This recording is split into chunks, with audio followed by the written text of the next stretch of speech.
Good evening, everyone. I'm Jesse Drever from Leisure Networks. I'm joined tonight by my colleague, Michael King. I wish to begin by acknowledging the Wadawurrung people of the Kulin Nations, the traditional owners of the land on which I'm presenting from today. I'd also like to acknowledge the traditional owners of the land you are all listening in from, and I wish to pay respects to their elders past, present and emerging. Just for those who aren't aware, we are a regional sports assembly operating in the Barwon region, and we provide volunteer support, information, training and development opportunities to local clubs. We also support work by the community sport and recreation sector to create inclusive opportunities for people with a disability as a registered NDIS provider. We are really pleased to be asked by Hockey Victoria to present on succession planning and being your best as a club, and we hope you take some key learnings from tonight's session.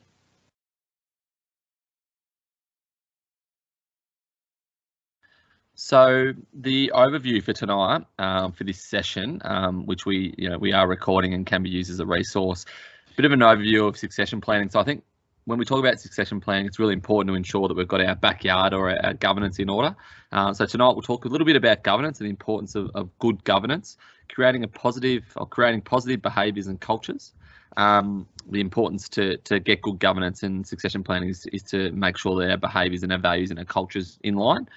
Striving for success, so to ensure that clubs aren't just looking to sort of float along, but they're actually looking to thrive rather than survive.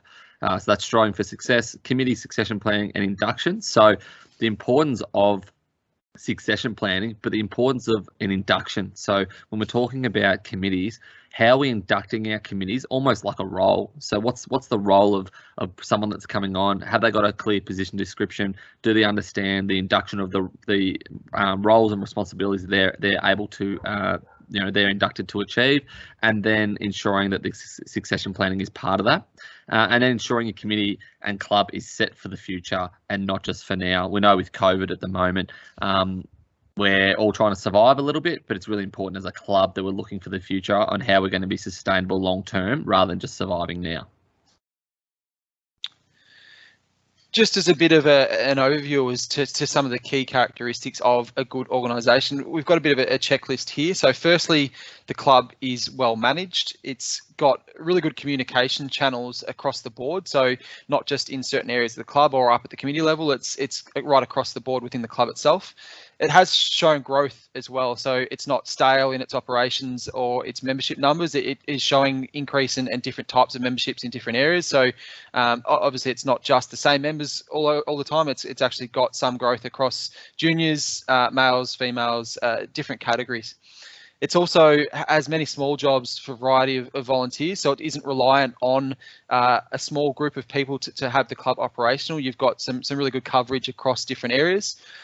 Really important from a governance perspective, it has policies and procedures in place to really guide the operations of the club itself. And as touched on before, it has a diverse membership. It isn't, as I said, it isn't reliant on a particular class of membership. It's got a nice range that caters for different participation opportunities when people are looking at your club to potentially be involved in sport.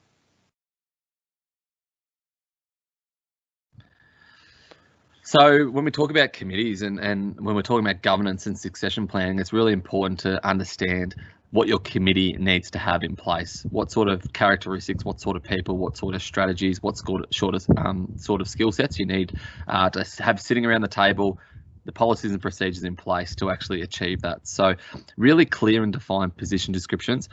Can't tell you how often we speak to clubs and committees around the value of a position description and someone that comes online to take on a particular role within a committee and their lack of understanding of actually their role and responsibilities. So think about how daunting it would be for someone new that's coming onto a committee that doesn't actually understand the clear roles and responsibilities that they need to have. So when we're talking about committees and well-run committees, we're talking about clear and defined position descriptions. So that really comes down to that induction process about someone coming on. How do you onboard someone? How do you educate them? And in all honesty, like a particular, any sort of job out in the industry, the more work you put in early on, the better results you'll get longer term for the person. If they're skilled and they're confident and they've got the ability, they'll be able to deliver the outcomes that you want them to achieve. Effective meeting structures is really key. We have a lot of committees. We all know there's a lot of committees where meetings where they might go for 2.5 hours. You might have 90 minutes set aside. You might go for a good 2 hours, 2.5 hours, and may not achieve. So the importance of effective meeting structures is around the agenda items, clear and defined agenda items, making sure that you give time to each agenda item. You don't have 2 or 3 items that sit at the bottom that you don't have time for and you park them for the future. Making sure you're continually rotating those agenda items. So if there's something that's always being missed, throw it to the top and make sure that you cover that off nice and early. When we're talking about effective meeting structures, think about the environment that we now live in and the importance of having a good spread of dynamics, skill sets, and a good gender balance on your committee. So to have effective meeting structures, you need to ensure you're catering for your members and catering for your committee members to make sure that everyone has the ability to attend. Good governance principles, so that sort of comes down to what I've just talked about then, about a really good scope, really good diversity in your committee, but also ensuring that you've got really good policies and procedures that really support. So your model rules are in place. You've got really great policies around ensuring that people are covered, people are safe, and the committee are always looking to achieve the right thing for their members. If you're looking for position descriptions, and without, don't go out there and reinvent the wheel, go to clubhelp.org.au, and we have position descriptions online there for every single position within a committee. So feel free to jump on there. They're a Word doc, grab them, download them, and hand them out to your committee and give people a really good understanding of what their role is. So we're talking about an activity, just for those that are listening in and watching this video, the importance of getting you engaged and involved in the content and the discussion that we're going through right now. So what we'd really be loving you to think about while you're listening to this presentation is around the behaviours and culture that your club or your association or your group stand by.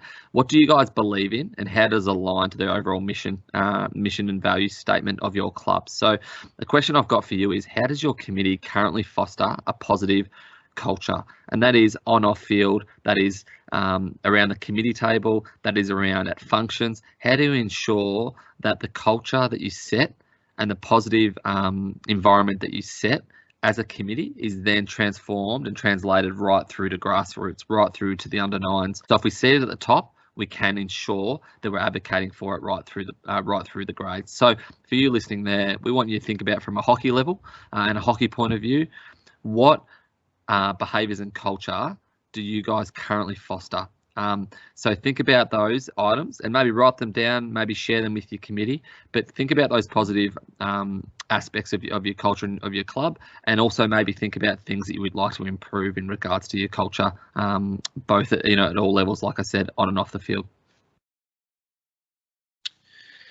So looking at governance broadly, we want to just have, I guess, a simple definition to give you. I know a lot of you in the room will understand, especially from a hockey perspective, what governance really looks like. But put simply, governance is the system by which a committee ensures an organisation's responsibilities are met. So when we're thinking about governance, there are 2 really clear components as part of it. So the performance level.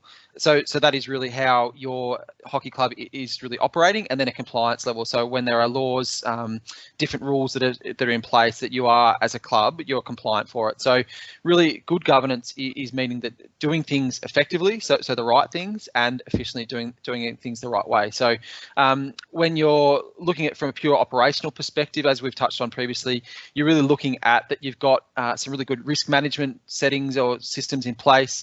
From a financial perspective, that you really understand what your measures are and where you're currently sitting, and obviously from a compliance perspective, that you're aware of what your obligations are as a club. So when you have to have your AGMs, you know your dates that are sitting around that, what you need to submit with Consumer Affairs Victoria, who obviously are the regulator for incorporated associations, which most of the hockey clubs will be, and all the other compliance measures that you've got in place. Just making sure that you're aware from both obviously an operational perspective, but making sure you're meeting your compliance obligations as well.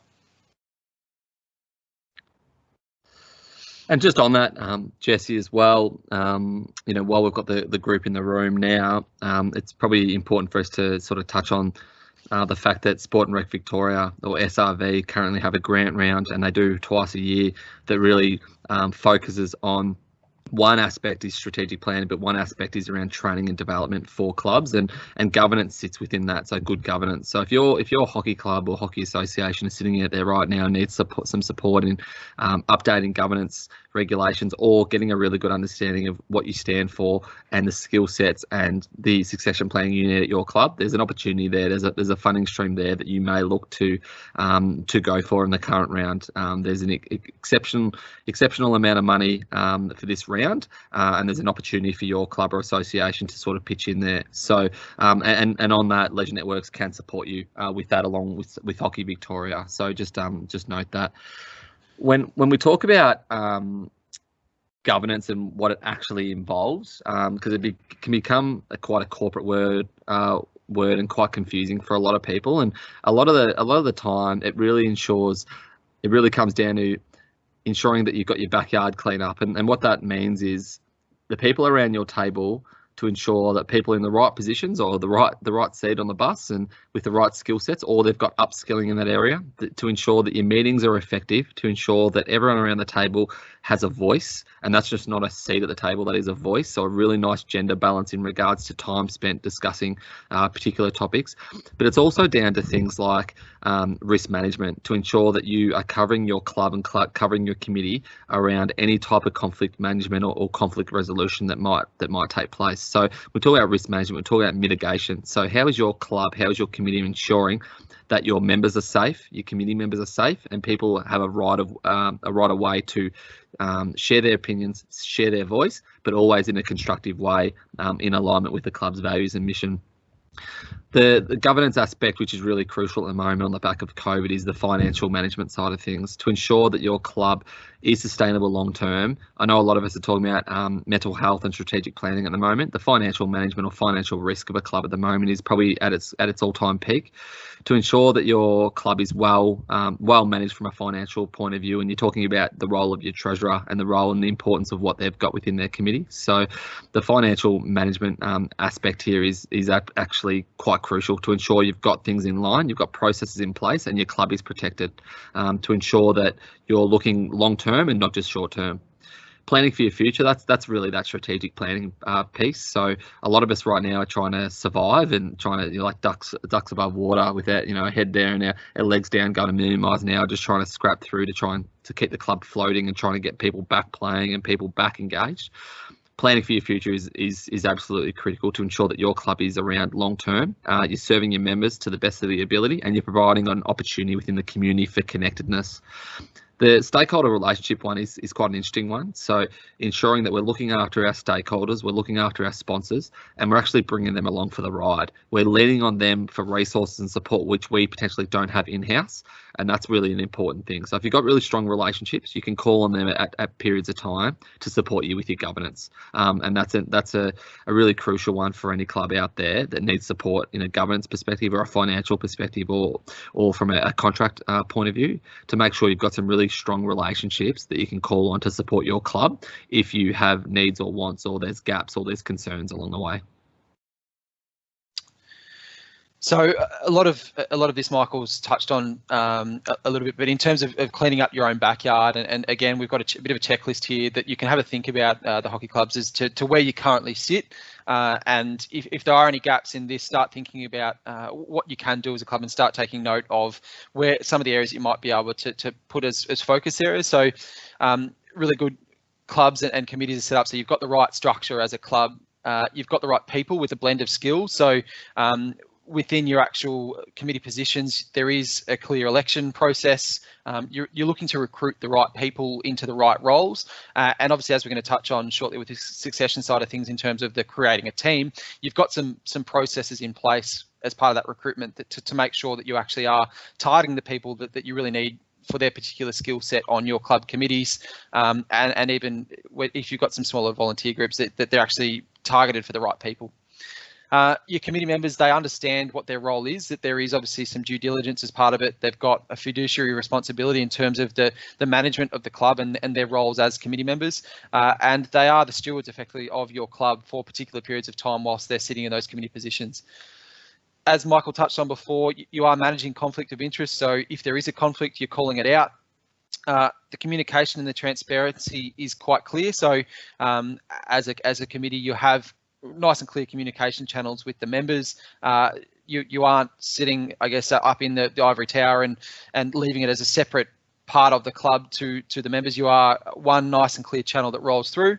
As Michael's touched on before, that there are good meeting processes and decision-making processes in place, and you're looking to always evaluate performance. So you are looking to see, you've got as agenda items where you are currently as a committee, how the club's operating, what you've got as focus areas in the short term, and potentially trying to think medium to longer term as well, in terms of if you've got some goals, how you are actually tracking in meeting those goals. And I think with evaluating performance, it's really important as a committee or as a club to regularly evaluate your leadership, evaluate your processes, and evaluate the effectiveness of your meetings, of your meetings. So to evaluate your process on a regular basis allows you to be better as a club, operate better, ensure your leadership is there, because the reality is if at the top or around your committee table or from a governance point of view, if things aren't in order, then it'd be well seen below you within the club and within the membership and the sides that you're involved in. Setting up systems. So I guess a lot of this stuff isn't new, and you don't need to reinvent the wheel. The Club Help website has a lot of this stuff on board, but the importance of around policies. So policies are promises and reflect practice. So the importance to make sure that you have policies that are regularly updated, regularly evaluated, and they're seen visually at your club. It's absolutely crucial that your club membership should be able to see what the club is needed, what the club is focusing on, what the needs and requirements are of the club, and to ensure that they're protected as a membership base. Communication practices mean promises are met. Those that need to know do know. So ensuring you've just got a really clear communication process, not too many people around the table having the same conversation, not too many communication lines, but making sure it's an effective communication line within your group, within the membership, and there is a purpose. So when we talk about communication lines, just reflect on what is the purpose of this communication line, what are we trying to achieve, and that'll help you create the process in place to support it. Knowledge is documented in a common place and shared with those who need it. So sometimes within clubs, we get to a point where people are quite protective of their content and their process. It's really important to take away the personal impact of people's work and ensure that it's all a collective for the club. So it's really important that all documentation that takes place around a committee table or in a leadership meeting is documented so everyone can have access to it, to ensure that what was said was actually said, to ensure that if you ever need to, you can go back in the archives and find something that can support a conversation that was had. Just on that, Michael, as well, it's obviously so important when we're talking about succession and that knowledge is documented in a common place. It's a reality of sports clubs that committee members, volunteers are going to come and go, and their time with the club might be short, might be long, but there is always going to be that kind of progression within the club. So making sure you've got things like your minutes of your meetings are always documented and in a common place. As Michael said, the rules, the policies, everything is nice and structured in a place that is easily accessible. So when the people that are in the key positions now move on, the people that come in behind them are really easily actually able to access that information. It's going to be so key to actually having the club continue forward and be successful. When we talk about legal obligations, I think this is where Hockey Victoria and Hockey Australia can support you in regards to what is needed within a meeting, at what point it is required, and at certain points when an AGM needs to take place, when voting takes place, and what the obligations around that are. So that's a conversation with your sport, with Hockey Victoria, and you can find those processes on our Club Help website as well. Succession is led by Induction. So when we talk about succession planning, which is the topic of today, it absolutely is critical that we have a clear and defined induction process. We know a lot of the time within Clubland we're volunteer poor, and as a result, whoever's available will just sit on a committee, and sometimes people feel that they're on a committee because no one else wants to do it. Well, what's the point of being on a committee if your induction process and your position description is nowhere to be seen? So a club that runs really well will just have a very clear induction process. How do we support someone that comes onto a committee? How can we ensure that they've got the skill set or can develop the skill set that is required? So the induction process is absolutely key to supporting and bringing anybody on before you can think about succession planning. We mentioned earlier, and look, obviously a huge part of that induction process is having the position descriptions in place. And as we mentioned, there are some really great resources on our Club Help website. But just in terms of just some brief notes on what really a position description is, it obviously gives a clear title. It identifies the role itself that someone's coming in to take, the importance of the role to the organisation and what role you're playing, the objective of it, and a clear statement of tasks and responsibilities. That's probably the biggest one for that's looking to come on to a committee or take up a role, is they actually know what they're coming to do, especially when we are volunteer poor at the moment. And there are obviously stats out there that are showing that with the volunteers leaving, those that potentially are filling the spot might be a little bit apprehensive as to what they're stepping in to do, and that might be part of the reason why that they're a bit unsure as to whether they're going to join a committee or not. So if you can, as a club, really give them a clear understanding of what they're coming in to do, and there is some clarity around it, then they're going to be much more, they can make an informed decision effectively. Any skills or qualifications required. So if you are looking to fill a particular position for a particular reason on your committee, so that might be from a legal perspective, it might be you're looking for someone with a financial background. For the hockey clubs, if you're looking to kind of, I guess, improve the on-field performance of particular sides, you might want someone with a bit more of a high performance background. That those kind of skills or qualifications that you're looking to fill that role are really clearly identified for your particular applicants. Important when that we are volunteer poor and people mightn't have the same time that they might have had in the past. If you can be really clear about the time commitment required, again, people can make an informed decision about what they might be signing up for if they're going to join your committee.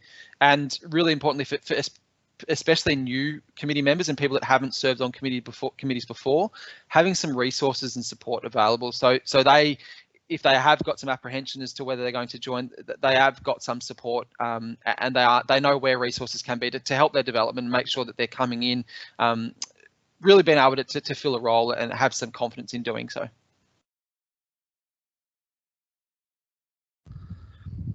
So the reason we're here today, I guess, is around succession planning and trying to get a few little wins or a few little tips and hints around the importance of succession planning. And I guess right now we're talking about COVID and we're talking about the impact that that the pandemic has had on our volunteer recruitment and retention.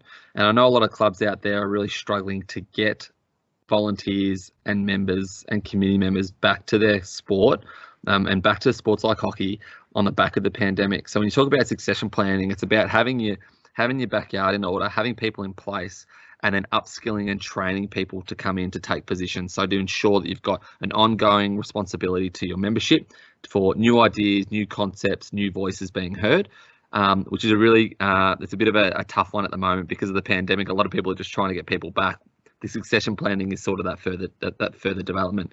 But what I would say is what the pandemic has done, if clubs have lost volunteers, and a lot of people are saying that is the case, the reality is it allows you to bring new blood, new ideas, some younger people onto your committee with new voices, new ideas, new concepts, and new ways of leading your club moving forward. So there's a real positive within that real big barrier, a real big challenge. So why is succession planning important? The purpose of succession planning is to make sure a club always has the right leaders in place should a change happen quickly, which is something like the pandemic. By failing to create an orderly plan for succession planning, your club may not get a second chance if it doesn't adapt immediately after a key player leaves the club. So I guess that's one example that we've got there. But what the importance of it at a committee level, because that's sort of the focus here, is that if we have people not so much on the bench or in the backyard or in the back seat or whatever. If our club is regularly looking and genuinely wanting new ideas and new concepts and new people on our committee, we need to ensure that it's not just a tap on the back sort of process or, Jenny down the road is someone that's got a great volunteer capacity. She's got some great learning. She could be of value to us. It's ensuring that your club sets up a really good, clear process on ensuring that you're giving volunteers and other people around your club an opportunity to learn, adapt, and support your club moving forward. So we have heard of clubs that have put in place some really simple programs that have upskilled people within their club, and not with an expectation for them to sit on a committee or an area of leadership or a position within administration. They've upskilled them, given them the confidence with skill sets, and then as a result, if the time has come, you do know internally within your club you've got skill sets that can cover particular roles. So this is talking on field and off field, but I know in regards to this topic, we're talking sort of from a governance succession planning lens. It's just really important that we're continually talking about it and we're continually looking to adapt and move forward as a club. In terms of some steps to consider for succession planning for your club, so we've got 5 of them here. So firstly, and a lot of this stuff we've touched on, but just to really solidify it. So look to identify the key areas and positions that you're looking to fill, and that can be a committee discussion, that can be a club-wide discussion. As Michael mentioned, it might even be part of a strategic planning discussion that you might be able to get a grant for, is to really look to where are we going as a club, where are the areas that we need to fill, what are the strengths and weaknesses that we currently have, to really make sure you've got something going forward that if you are looking to fill particular positions within your committee, you're knowing what the areas and the positions are you need to fill. Identifying the capabilities for these key areas and positions. So as I mentioned before, if you're looking to fill, if as a club you're looking to really focus on that financial sustainability side of things, you haven't got anyone within the current committee structure that has that financial background, that is something that you might identify as a capability for a key area position in the club going forward. That's just an example. As I said before, there's other areas that look, there's marketing. If you want to have, if you want to develop your website or your social presence, then you might identify that we need someone on the committee with a marketing background that can really drive that. And look, we're saying committee, it doesn't just have to be a committee that fill these roles. You might identify that you need a subcommittee or someone within the club just generally, not necessarily on the committee, but within the club generally, that fills that key position of maybe managing your social media platforms or your website. So that is something that you're looking for, particular capabilities for those areas in your club. Identifying interested club members and assessing them against the capabilities. So if you have got, you might not even be aware of it at the moment, but if you take a bit of an audit within your club and see, look, we've got people that in their professional lives or potentially in their past have worked in particular areas that might add value to your club, looking to get a bit of a skills matrix of your current members as to where it sits and seeing if there is anyone internally that can fill particular gaps. As part of this as well, look, there's a real importance in, as Michael's mentioned, in developing your volunteers, not just for developing them for committee positions, but just investing in them generally, because you don't know what role they might play in the club going forward. That they might fill that really key committee position, or as I said before, they might fill a really key volunteer role that is vital in actually having your club move forward in particular areas. Developing and implementing succession and knowledge transfer plans. So that's a really key one, and especially coming out of COVID, is making sure that you've got that understanding within the club of when someone does leave, that you have got really good and solid plans in place, that you know that there is people that can step up, not just from a people perspective, but from that real task specific perspective. So that you've got people that can fill roles, you've got really key tasks of your club's operations documented, so when someone comes in behind, they can really pick it all up and hit the ground running straight away. And lastly, obviously really importantly, is to evaluate the effectiveness of it all. Don't just have it as I guess this is where we want to get to, but then not looking back as to how we're actually moving towards getting to that end goal. That you've got key milestones, you're actually evaluating how you are. So if you've said that we want to have within our committee, we want to have a blend of male and female roles. Obviously, we want to have some different skill sets identified and filling out those committee positions. Keep checking back as to how you are actually going against those kind of objectives that you've set. So real milestone meetings and milestone points that you're looking to assess.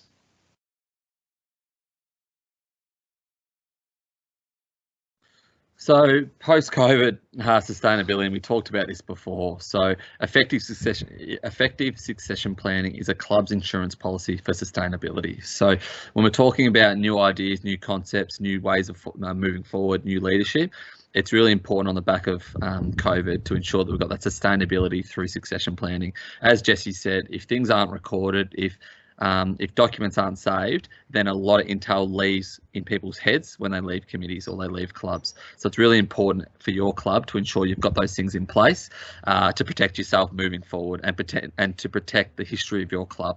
New ideas are always fantastic, but it's really important to know what has happened in the past, what decisions have been made and why they've been made.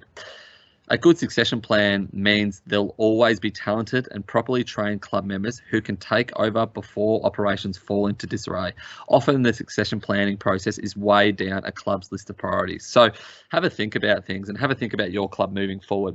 So if tomorrow 3 or 4 committee members left your club, you might lose 20 or 30 years of experience, plus content, plus leadership of your club. So it is up to your committee to ensure that you regularly check things, you regularly evaluate, and you regularly ensure that you've got the content you require if for some reason the seats at the table change tomorrow. What that allows you to do is not have to go backwards 3 or 4 years to reset yourself up and rebuild the business of the club. It allows you to move forward in a systematic and a proactive way, which is absolutely critical for sport at the moment. No club, no sport has the ability to go backwards at the moment. You need to be able to move forward. So move forward with the history of the club and make new decisions that allow your club to evolve and get ahead of the game moving forward. Just before we wrap up, and I guess as a bit of a summary that brings in a lot of this governance discussion and succession planning side of things as well. So look, managing a successful club is effectively, there is a lot of common sense to it, and I know there are a lot of rules and regulations that sit around it, but those rules and regulations are designed with a lot of common sense. So if as long as you're managing your club with that in mind, you're always going to be putting it in a relatively strong position. And obviously, as part of that is knowing what your responsibilities are. There is certain duties that you hold as a committee member. So just making sure you're aware of them as well is really important. As we've touched on, and really from that succession planning side of things, is make sure you look ahead as much as you can as a club and plan for what is next. Obviously, COVID was a real spanner in the works and made it a little bit difficult to really have that forward-thinking hat on, but it is really key. Things can change. You want to have the systems in place that as you are looking to move forward, that you can have, I guess, your systems and processes in place to really take the club forward beyond today. So you have got that really forward-thinking, future-thinking hat on as a club, and that is obviously such a key part of succession planning is looking out for within your club and potentially look even externally from your club as well, who's potentially going to fill the next the seats on the table next. As a club as well, what you are looking to do next. So if that is building participation numbers, how are you going to get there? If that is looking to potentially even, we look now at the moment, there are grants out there for infrastructure builds. What are you going to do as a club to get to that end goal that you've set? Listening to your members and responding to them. So your members are going to give you such great information as to where your club currently sits. So it is really important that you actually listen and you take the opportunity and the time to listen to what your members say. At the end of the day, they are part of your club for a particular reason, and they can give you some really good insight if you are looking to grow your club as to what your strengths are, what your weaknesses are, what opportunities you might have as a club going forward as well, and then take the time as well to look outside and what your threats might be. Really important, obviously coming out of COVID, it's been a stark reminder to monitor the activities and finances. So I think it's forced a lot of us to take a step back and see where we are currently positioned. So having that as part of your thought processes as well is really key to making sure we can thrive into the future. As a committee member, making sure you actually are attending and participating in meetings. I think we can see sometimes there are committees that have had members on the committee for 30 or 40 years, and some people mightn't fill a particular role, that they're just there because they always have been. So making sure you've got, as part of your committee, everyone on it is there for a particular reason. They've got a purpose that they bring, and they're all looking to strive for the common goal of taking your club forward. And obviously, really importantly as well, developing some basic risk management practices as a club. So that's, as Michael mentioned before, that's putting in place your policies, your procedures, obviously within your constitution or your rules that you've got as hockey clubs, that you are following your requirements as much as you can. It helps obviously protect the club itself, protect your members, and protect your future sustainability.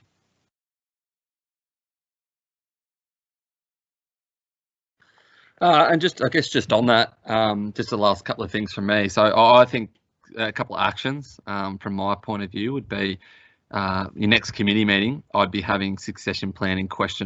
At the top of your list. And that would be to not necessarily have an answer on succession planning, but raise the idea, raise the concept, raise the questioning around what are we doing as a club to ensure that we can thrive into the future. what are we doing in regards to protecting ourselves as committee members, as a club, and to ensure we're bringing the rightly skilled resources in. How are we, and then secondly, how are we providing upskilling and potentially a buddy or a role modelling system in our club to ensure that we're bringing the skills through a development pathway? How ensuring that we're upskilling people within the club, members, that necessarily might not want to sit on a committee, but want to be involved in decision making or administration or something, or of leadership. How ensuring we're giving them every opportunity to use their skill set in the right way and to ensure that our club can grow. So they're probably the two big things for me. And probably the third thing is maybe a bit of a skills matrix, understanding around your table who is skilled in what area and what skills you are lacking that will allow you to go and potentially recruit, upskill, train, seek your membership on. In regards to templates and resources, Club Help, we've talked about it before, but for volunteers in sporting clubs, current and update information around trends within the industry, templates, Word document templates that you can grab, download, put your club logo on and use it. Guides on things like succession planning and strategic planning and governance 101 and things like that. And then useful links around articles and documents from other service providers that support your club moving forward. So please don't go out there reinventing the wheel, think that it's creating more work. Our session tonight has been to add value to what you've already got and allow you to work smarter rather than harder. Jesse, anything from you before we finish up? No, look, I think that's some great points to wrap up on. And look, as Michael said, succession planning is, it might be something that you often overlook because you are focused as clubs there on what you're currently doing at the moment. But it's a really positive thing as well. It's not just responding to when things mightn't go well to plan or you lose particular community members. It's looking as to what you can do to take your club forward. So as you mentioned, skills matrix, looking at if you've got a particular focus area, what do you need to do within your operational systems to help guide that? So, as I said, if you're looking to build participation, that you've got particular members within your club that can help really guide that goal as a club. And look, it doesn't have to be, as we've said a few times, succession planning doesn't have to be succession planning for just your committee. It can be succession planning. You might look to build a subcommittee. You might look to just have someone in a particular volunteer position that is part of the management of your club as well. And so it is looking to build that succession across the whole club, not just from the top level, but really across the board. And obviously, a lot of times you can look at succession on field as well from a coaching perspective, but just really looking across your whole operations is to what's the next step as much as you can within your club. Just to wrap up, look, we'd like to thank Hockey Victoria for the opportunity to speak tonight. For the clubs in the room, we've mentioned a few times there are grants that are available at the moment. The Sport and Recreation Victoria Sporting Club grant round is open at the moment and closes on the 18th of March. There are some fantastic opportunities for your club to get some really important funding to help as part of this future proofing of your club's operations. So there is the chance to potentially secure funding for a strategic plan, for a governance action plan, or even marketing. That there are different areas that you can get that support, and we'd be happy to have a conversation with any clubs tonight as to ways that we might be able to assist in that. Is there anything from you, Michael, just to close? No, I think no. I think that's pretty much it. But congratulations to everyone that's jumped online tonight to upskill yourself. And succession planning isn't the most attractive topic sometimes, but it's really important from a governance point of view that you do put some things in place. And I know for those out there that have given blood, sweat and tears to their club for multiple years, and I know you want to look after your club and you're loyal to your club and you want to ensure that it's there for many years to come. So this resource and tonight's session will hopefully add some values and allow you to ask some questions to your club moving forward. But like Jesse said, big thanks to Hockey Victoria for having us on tonight, and big thank you to you for your club for attending, and feel free to share this resource with those that you think it would be valuable to listen to. Thank you. Thank you, everyone.